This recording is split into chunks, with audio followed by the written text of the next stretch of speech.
Welcome back everyone. Today we're talking about our groundbreaking HH44. Today we're going to dive deep and talk about the interior design.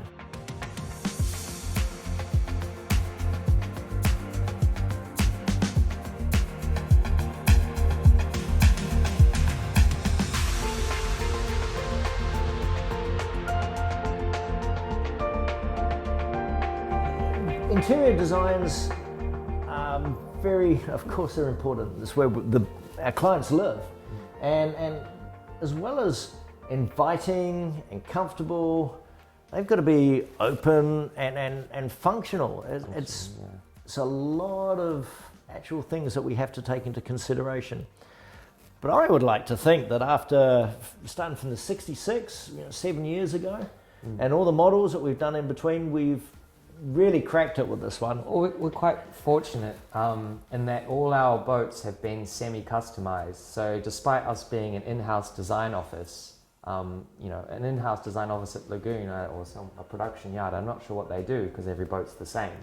Here, every boat we need to talk to the customer, find out what they want, design a space that's functional, that suits them, and so it was really easy for us to develop the 44. But let's be clear, the 44 doesn't have so much room to offer customization. So to make this a boat that achieved a price point, we had to design an interior that we could basically set in stone, because it is going to be a production boat. Right. And the choices are basically limited on decor rather than arrangement. And equipment and things, yeah.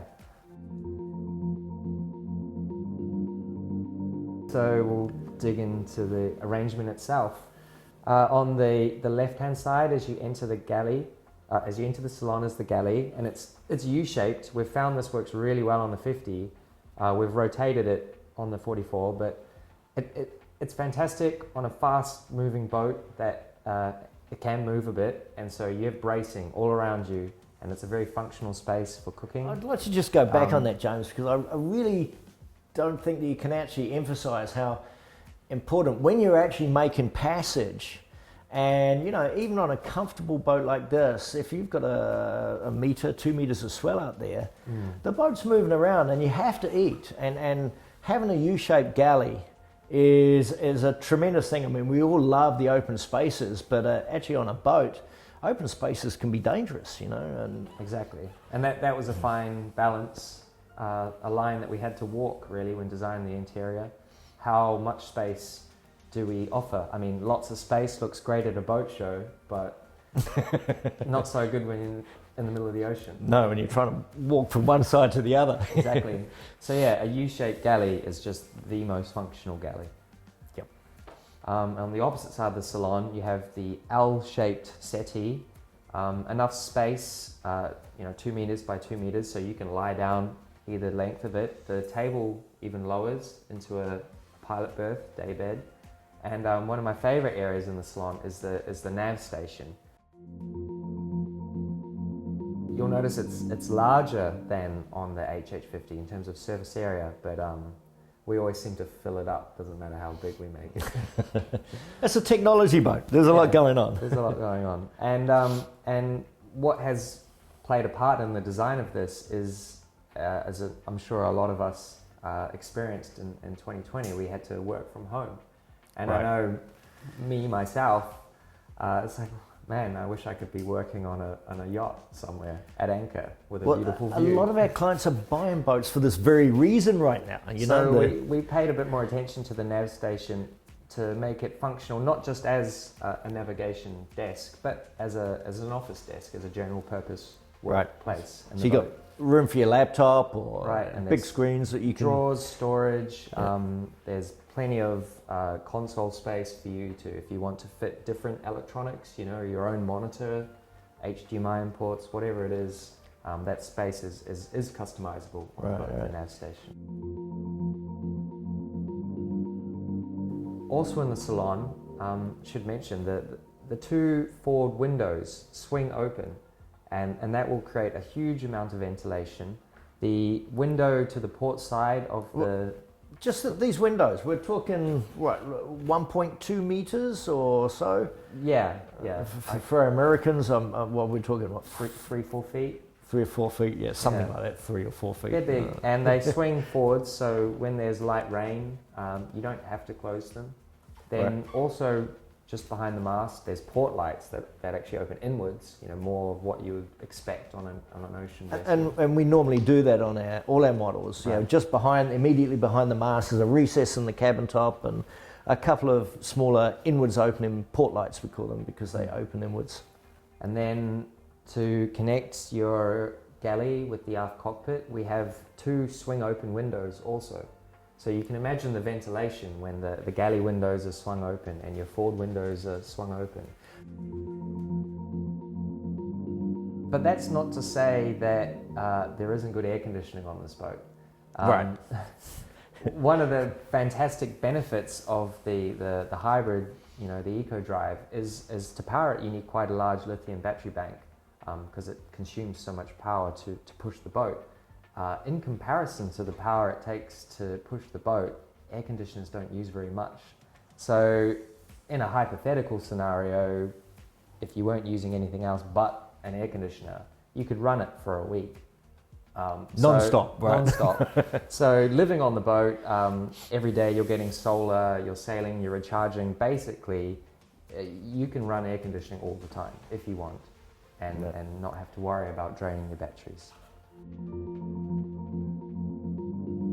So another important part of our HH44, of course, is luxury. And it's not just a key word. I mean, a lot of brands out there say, we're luxury, but really?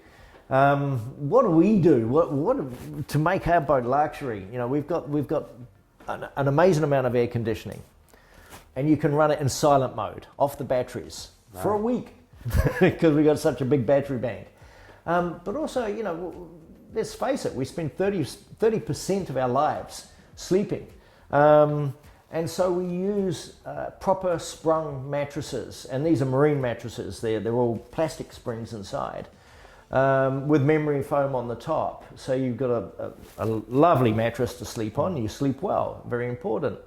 Even our cushions in our salon and cockpit, we've developed over many generations of boats to get the right combination of open cell, high density reticulating foam with a lighter density foam on top, so that it feels nice to sit in for an extended period. This is what luxury is about. And they're not 1 inch or 2 inch squabs cushions. They're 4 inch, 4 inch and 5 inch, 6 inch cushions. They're thick. Sculptured foam as well, where we need to, so they're beautiful. Headroom, here's an important one, because actually, the human race as a species has got taller quite dramatically over the last 40 years. And Americans are particularly tall. So just how much headroom have we got, James? In the hulls, you have between 6'8" and 6'6". 6'8", 6'6". So despite the good looks of the boat, clever design, we can give some good headrooms. And then in the salon, it varies from 6'8" to 6'10" even. And in the aft cockpit with the sloping coach roof, it can even exceed that a little. It gets more. Wow, that's a lot of headroom, and that in itself creates the feeling of luxury. So you don't feel like you're camping on your boat. You're actually living properly. Storage space is actually, I consider another luxurious thing, and we've got really big sail lockers at the front. We can house scuba gear, also the dive compressor. Because of the hybrid electric engines, we've actually got the aft, behind the aft cabins, instead of the engine room there, now we've got an empty lazarette. Well, it's got some steering gear in there and some other functions, but it's another good cockpit storage space. Big, deep locker. Yeah, big, deep lockers there. The lockers at the front of the boat are massive. Plenty of room for all your sails and all your toys. And if it were just a couple aboard and storage was the primary consideration, we do have the option for the forward starboard cabin. You can take out the double berth there and you can fit like a pantry workshop space with additional refrigeration. I think that's important though, because you've still got the aft cabin on the starboard side for guests to come aboard, and it's a VIP double queen bed. And you've got overflow into the salon should people need to sleep there. Right. And so yeah, so you can turn that forward cabin as an option. We've got that, yeah, as you say, with a fridge, pantry, and or workshop. Drawers, lots of storage, and a big nice working bench, top surface. Also adding to the luxury feel of the boat, we've paid special attention to the lighting design in the boat, because that's an important part of any luxury, isn't it? It's the feeling, the mood. Yeah, I mean, a harsh spotlight makes space feel smaller, so we've used indirect lighting wherever possible, rope lights hidden in the furniture. And one of the features of this that I really like is that there are RGB lights. So when you're night sailing, you can set all the rope lights in the boat to red to help with your night vision. Cool. That's form and functionality coming together beautifully. So, you know, it's one thing to actually design a beautiful interior, but it's another thing to keep the boat as a performance boat, and that means making the interior light.